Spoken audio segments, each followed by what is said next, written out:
Hello students, welcome to your first lecture of microbiology. I hope you all are fit and fine. Now we are going to start with your microbiology paper. The name of the paper is the microbial diversity. ठीक है, आपका जो इस semester में microbiology का paper है उसका नाम है माइक्रोबियल डाइवर्सिटी। इसमें हम माइक्रो ऑर्गेनिज्म में जो भी डाइवर्सिटी यानी कि वेरिएशंस और दी विविधता देखने को मिलती है उसके बारे में हम स्टडी करेंगे इस सेमेस्टर में और इस पेपर में। ठीक है, अगर आपके पास पुराना सिलेबस है या फिर पुरानी बुक है तो उसमें आपके पेपर का नाम होगा microbial systematics and evolutionary microbiology. आपका सिलेबस थोड़ा सा चेंज हुआ है, so I am sending the new syllabus with this video, so please see the syllabus and then watch the video. Okay, so first of all we are going to discuss about all the 5 units that we have to discuss in this paper.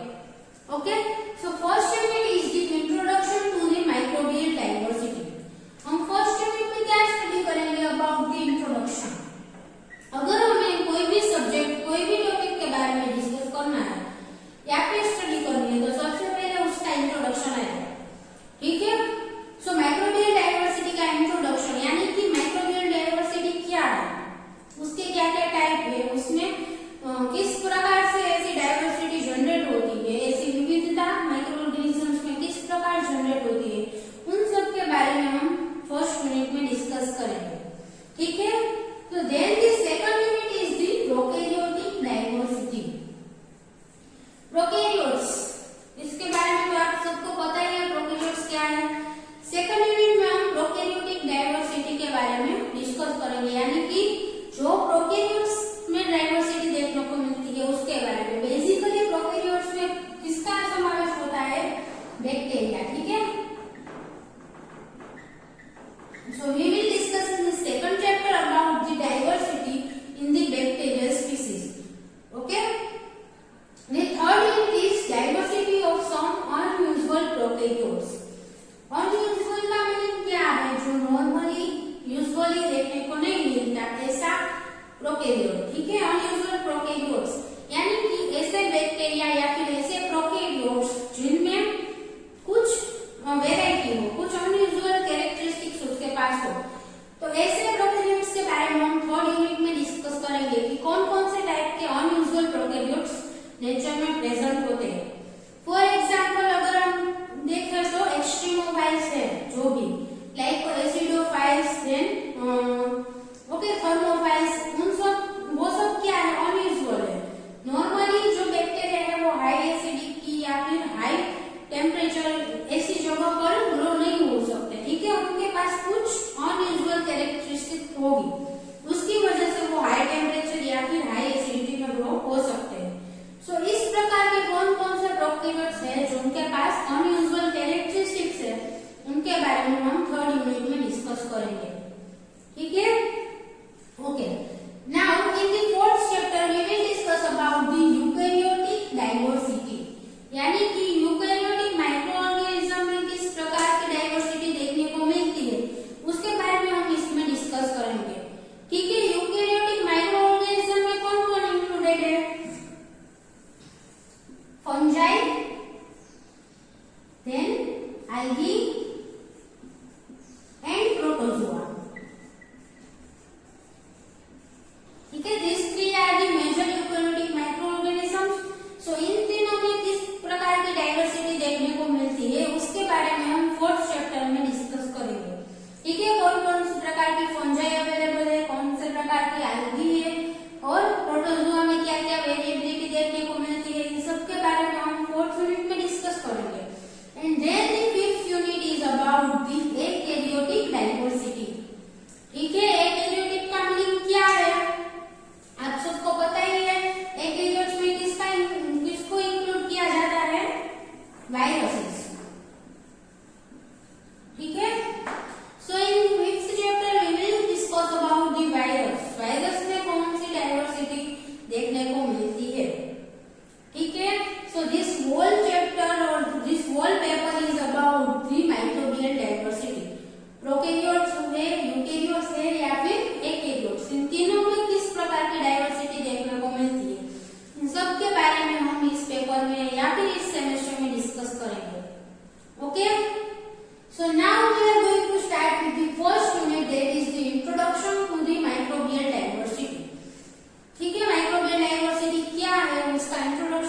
हम discuss करेंगे।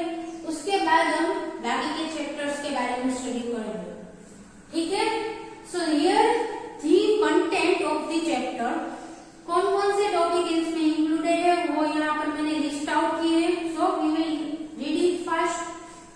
First is the biodiversity, microbial evolution and types of the diversity, ठीक है। Biodiversity क्या है?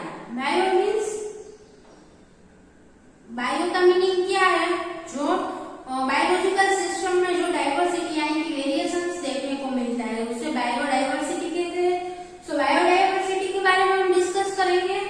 Then microbial evolution, evolution की process से ही diversity generate होती है, ठीक है। इवोल्यूशन में जो चेंजेस आते हैं एक स्पीसीज में से दूसरे स्पीसीज में, उस तरह से एक जनरेशन से दूसरी जनरेशन में, उससे डाइवर्सिटी जनरेट होती है, ठीक है। So we will discuss about the microbial evolution and the types of the diversity. Diversity के कौन कौन से टाइप्स है उसके बारे में हम इसमें डिस्कस करेंगे, ठीक है। The second topic is about the introduction and overview of microbial taxonomy, ठीक है। टेक्सोनोमी के बारे में हम सेकंड टॉपिक में डिस्कस करेंगे। माइक्रोबियल टेक्सोनोमी, टेक्सोनोमी का मीनिंग क्या है? किसी माइक्रो ऑर्गेनिज्म को क्लासिफाई करना या फिर उसका डिस्क्राइब करना उसे, ठीक है, उसे टेक्सोनोमिक्स कहते हैं। So taxonomy, then taxonomic ranks of the micro organism and classification system, ठीक है। क्लासिफिकेशन की कौन कौन सी सिस्टम है उन सब के बारे में हम सेकंड टॉपिक में डिस्कस करेंगे। Then the third topic is about the major characteristics used in the taxonomy. Taxonomy के लिए माइक्रो ऑर्गेनिज्म की कौन कौन सी कैरेक्टरिस्टिक्स को यूज किया जाता है उसके बारे में हम इसमें डिस्कस करेंगे, ठीक है। So classical and molecular characteristics, इन दोनों के बारे में भी हम डिस्कस करेंगे।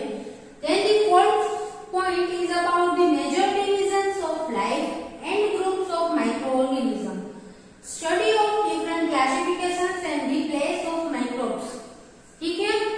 सो इन सब के बारे में हम डिस्कस करेंगे and then we will discuss about the introduction and overview of the metagenomics and its application.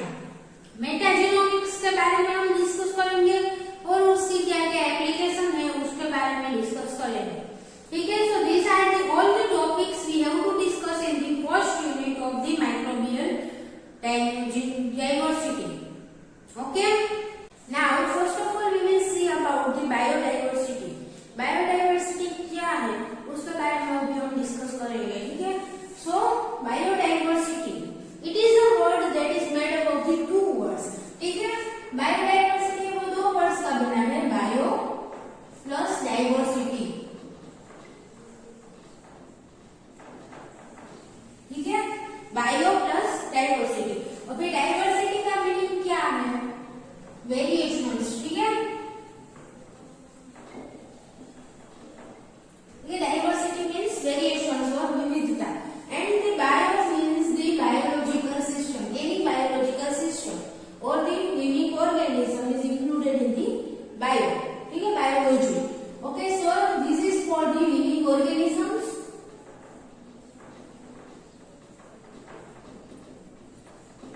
ठीक है।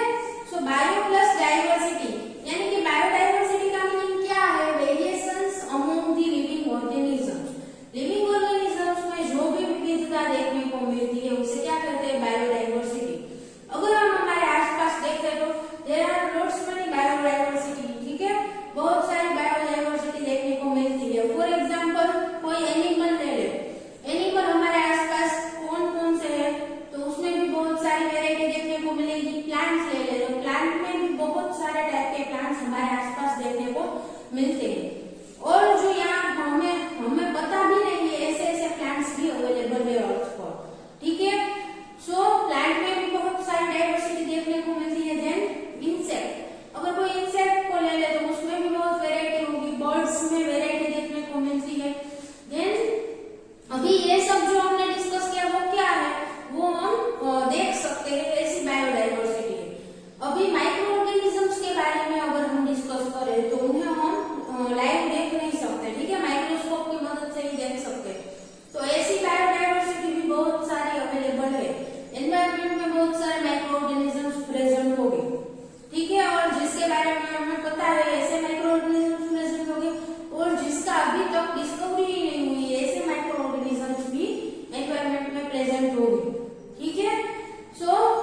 बायोडाइवर्सिटी का मीनिंग समझ में आया? लिविंग ऑर्गेनिजम्स में जो भी विविधता यानी कि वेराइटी देखने को मिलती है उसे क्या कहते हैं? Biodiversity. Okay, now biodiversity can be shown at the different levels. Okay, किस किस लेवल पर बायोडाइवर्सिटी देखने को मिलती है? So first at the genetic level. Genetic level, ठीक है। सो जेनेटिक लेवल पर किस प्रकार बायोडाइवर्सिटी देखने को मिलती है? एक ही स्पीसीज के दो इंडिविजुअल्स हम ले ले तो उन दोनों में भी जेनेटिक वेरिएशन देखने को मिलेगा, ठीक है। अगर दो ब्रदर ले ले या फिर ब्रदर सिस्टर को ले ले तो उन दोनों में भी जेनेटिक वेरिएशन होगा, ठीक है। So it is called as the genetic level biodiversity, ठीक है। It is due to the changes in the genes. हमारे डीएनए पर जो जीन होते हैं उनमें चेंजेस आ जाते हैं, ठीक है। उनमें जो वेरिएशन है उसकी वजह से दो इंडिविजुअल्स में वेरिएशंस देखने को मिलते हैं, उसे क्या कहते हैं? It is also included into the biodiversity. Okay, this second is the eight the species level. Species level, अभी जेनेटिक लेवल में क्या है? एक ही स्पीसीज के दो इंडिविजुअल के बारे में हमने डिस्कस किया। Now at the species level means there are so many kind of species available on this earth, ठीक है। स्पीसीज में बहुत सारी वेरिएशंस देखने को मिलती है। कितने टाइप के स्पीसीज अवेलेबल है अर्थ पर, सो उन सबको क्या कहते हैं? Species level diversity. Okay, so genetic level diversity, species level. The third is the ecosystem diversity. Ecosystem यानी कि वो किस जगह पर प्रेजेंट है, ठीक है। कोई भी स्पीसीज है, कोई भी इंडिविजुअल है, वो किस जगह पर प्रेजेंट है उसके बेसिस में उसमें भी डाइवर्सिटी देखने को मिलती है, ठीक है। इकोसिस्टम मेनली दो टाइप की होती है। कौन कौन सी? एक तो एक्वेटिक इकोसिस्टम, एक्वेटिक इकोसिस्टम, ठीक है। इकोसिस्टम में यहाँ नहीं लिखा है, aquatic and the terrestrial ecosystem, ठीक है। सो एक्वेटिक का मीनिंग क्या है?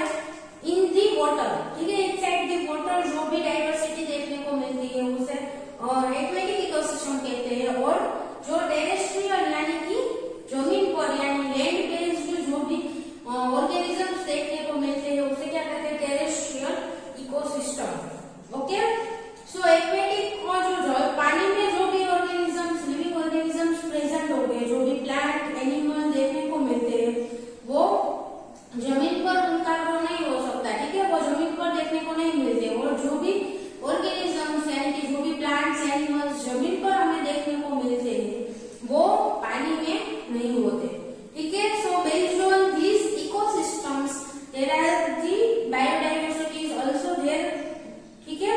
इन दोनों में भी बायोडाइवर्सिटी देखने को मिलती है।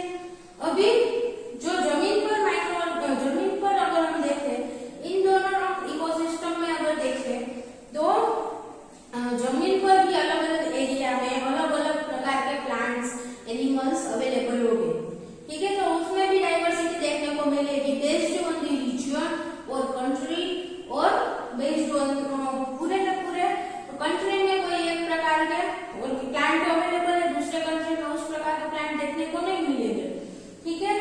सो इसमें भी डाइवर्सिटी देखने को मिलेगी based on the area. Okay, और एक्वेटिक इकोसिस्टम में हम देखते हैं तो उसमें भी एरिया वाइज बायोडाइवर्सिटी देखने को मिलती है, ठीक है।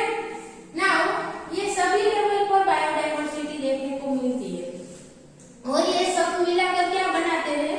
बायोडाइवर्सिटी,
का यूज किया जा सकता है, ठीक है। सो ह्यूमन बेनिफिट, किस प्रकार के बेनिफिट हम बायोडाइवर्सिटी से ले सकते हैं? तो फर्स्ट कौन कौन से बेनिफिट्स मिलते हैं? First of all for the health care, ठीक है।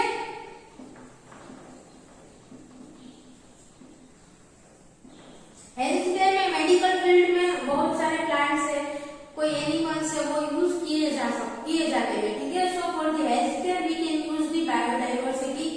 देन फॉर द क्रॉप्स, ठीक है, जो बहुत सारे क्रॉप्स है जो हम कंज्यूम करते हैं as a food, so crop के रूप में बायोडाइवर्सिटी ह्यूमन को बेनिफिशियल है। Then for the industrial growth,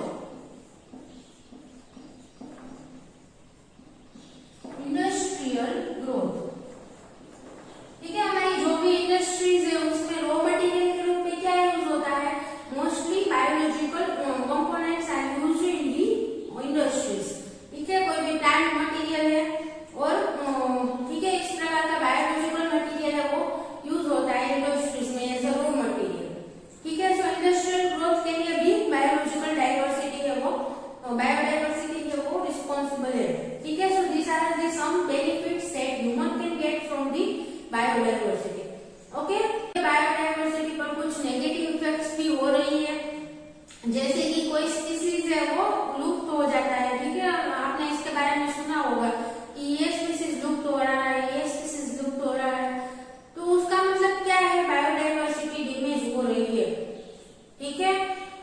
और हमें जो बायोडाइवर्सिटी को कंजर्व करना पड़ेगा, क्योंकि बायोडाइवर्सिटी की मदद से हम जनरेशन तक न्यू प्रोडक्ट जनरेट कर सकते हैं, ठीक है। अभी तक जो भी रिसर्च हुआ है उसमें प्लांट के बारे में या फिर एनिमल या फिर माइक्रो ऑर्गेनिज्म सबके बारे में जो भी रिसर्च हुआ है, जो भी नॉन लिविंग ऑर्गेनिज्म है, उसके अलावा भी बहुत सारे लिविंग ऑर्गेनिज्म इस वर्ल्ड में प्रेजेंट है, ठीक है। तो उनके बारे में जानना अभी बाकी है, तो उनकी मदद से बहुत सारी नई प्रोडक्ट्स डेवलप हो सकती है, ठीक है। सो बायोडाइवर्सिटी को कंजर्व करना जरूरी है, ठीक है। So as a precious resource हमें बायोडाइवर्सिटी को कंजर्व करना चाहिए, क्योंकि उसकी वजह से हमें बहुत सारे बेनिफिट मिल सकते हैं, ओके। सो बायोडाइवर्सिटी जनरेट कैसे होती है? By the process of evolution. Evolution का मीनिंग क्या है? एक जनरेशन से दूसरी जनरेशन में जो चेंजेस आते हैं, जेनेटिक वेरिएशन आते हैं, उसे क्या कहते हैं? इवोल्यूशन, ठीक है। ऐसे हजारों सालों तक जो भी एक जनरेशन से दूसरी जनरेशन से तीसरी फिर चौथी, ठीक है, उसमें जो भी जेनेटिक वेरिएशंस आते हैं उसकी वजह से हजारों सालों के बाद एक नया ही स्पीसीज जनरेट हो जाता है, ठीक है। तो उसे क्या कहते हैं? Evolution. With the process of the evolution the biodiversity is being generated. So this was all the basic idea about the biodiversity, ठीक है। बायोडाइवर्सिटी की डेफिनेशन क्या है? What are the levels where the biodiversity is being seen, ठीक है। इन 3 level पर biodiversity देखने को मिलती है। उसके बाद ह्यूमन के बेनिफिट के लिए बायोडाइवर्सिटी को किस प्रकार यूज किया जा सकता है, इन सब चीजों के बारे में हमने अभी डिस्कस किया, ठीक है। This was the brief idea about the biodiversity. We will discuss in detail from the next lecture, okay. Biodiversity किस प्रकार जनरेट होती है और उसके क्या क्या टाइप्स है उसके बारे में हम आगे के लेक्चर में डिस्कस करेंगे, ठीक है। So clear this much students? If you have any doubt then please ask in the comment box. Thank you so much for watching this video.